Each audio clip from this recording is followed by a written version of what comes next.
Eu fui sócio de uma empresa no passado e hoje ela está atolada em dívidas. Será se eu respondo? Essa é uma dúvida que eu recebo muito aqui nas redes sociais também, e essa análise passa por alguns pontos. Primeiro, a natureza da dívida. Se é uma dívida tributária, se é uma dívida trabalhista, se é uma dívida de direito do consumidor. São variáveis que vão impactar diretamente na responsabilização. Eu já gravei outros vídeos aqui que convido você a assistir, onde eu falo especificamente da responsabilidade pelo débito tributário, da responsabilidade pelo débito de natureza civil, da responsabilidade pelo débito de natureza trabalhista. E essa responsabilidade da desconsideração da personalidade jurídica vai variar de acordo com cada dívida. E além disso, nós precisamos analisar também, dentro da natureza de cada dívida, algumas situações.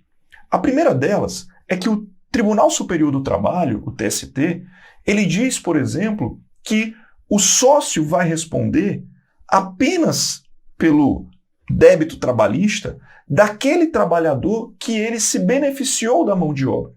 Então, se eu já saí da empresa e o empregado em questão só começou a trabalhar na empresa depois que eu saí, aí eu não vou responder de jeito nenhum por essa dívida, porque afinal de contas eu não me beneficiei da mão de obra desse trabalhador. Uma outra análise que também é necessária, por exemplo, é a análise do direito tributário, que diz que o sócio vai responder, mas pelos fatos geradores dos tributos à época que ele era sócio administrador.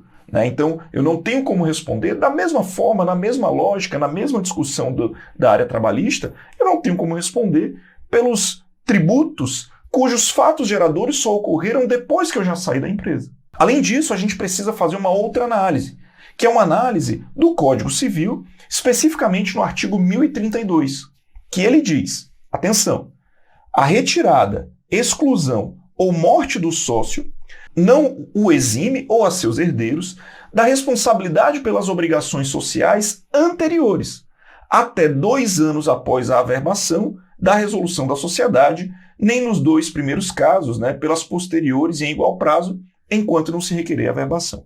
Ou seja, a gente tem, e também tem outros dispositivos aqui no Código Civil que tem uma redação parecida, mas a ideia é que o sócio responde pelas dívidas, pelos débitos, se as ações forem ajuizadas até 2 anos depois que ele saiu. E isso é uma discussão que, inclusive, no direito do trabalho tem colado. Ou seja, eu saí da sociedade. O trabalhador, ele é um trabalhador que eu me beneficiei da mão de obra dele. Eu me beneficiei do trabalho dele. Tudo bem, enquanto eu era sócio. Mas eu saí da sociedade. E a reclamação trabalhista só foi ajuizada 2 anos depois que eu averbei a minha retirada da sociedade. Então isso é até importante, porque não é a data que eu assinei o contrato social, o aditivo contratual, mas é a data que esse aditivo foi averbado na junta comercial. E a ideia é que eu só respondo se, primeiro, se eu me beneficiei da mão de obra do trabalhador, e segundo, se ele ajuizou a reclamação trabalhista em menos de 2 anos, a contar da averbação da minha saída. Isso, inclusive, foi colocado na reforma trabalhista, e o artigo 10A da CLT hoje diz o seguinte: o sócio retirante responde subsidiariamente pelas obrigações trabalhistas da sociedade relativas ao período em que figurou como sócio, que eu me beneficiei da mão de obra do trabalhador, somente em ações ajuizadas até 2 anos depois de averbada a modificação do contrato. E ainda tem uma ordem de preferência no próprio dispositivo.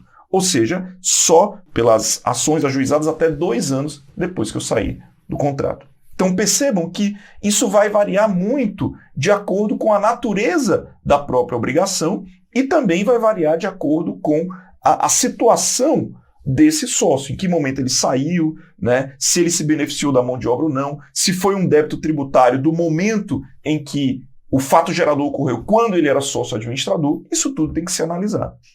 E para finalizar, é importante também que você, advogado, analise se esse sócio ele não assinou nenhum contrato de aval, nenhum contrato de fiança perante as instituições financeiras, porque aí a responsabilidade acaba sendo uma responsabilidade pessoal. Então a dica que eu deixo aqui é que você notifique, assim que você sair da empresa, assim que você se desligar da empresa, você notifique todos os bancos que eventualmente essa sociedade tenha contratos, inclusive contrato de conta corrente, enfim, notifique todos os bancos dizendo: não sou mais sócio, estou saindo da empresa e, de certa forma, recuso, de certa forma, repilo toda possibilidade de ser avalista ou fiador de qualquer contrato. Ou seja, você já notifica e já manifesta que não mais será avalista de nenhum contrato, não mais será fiador de nenhum contrato. Porque, afinal de contas, é possível que nós tenhamos um contrato anterior que a empresa ainda não pegou o dinheiro do banco, sabe? Tem um contrato anterior assinado com o seu aval e a empresa só retira esse dinheiro depois da sua saída. Mesmo assim, você responderia porque o contrato é anterior. Então, por isso também, essa notificação, fica aí a dica.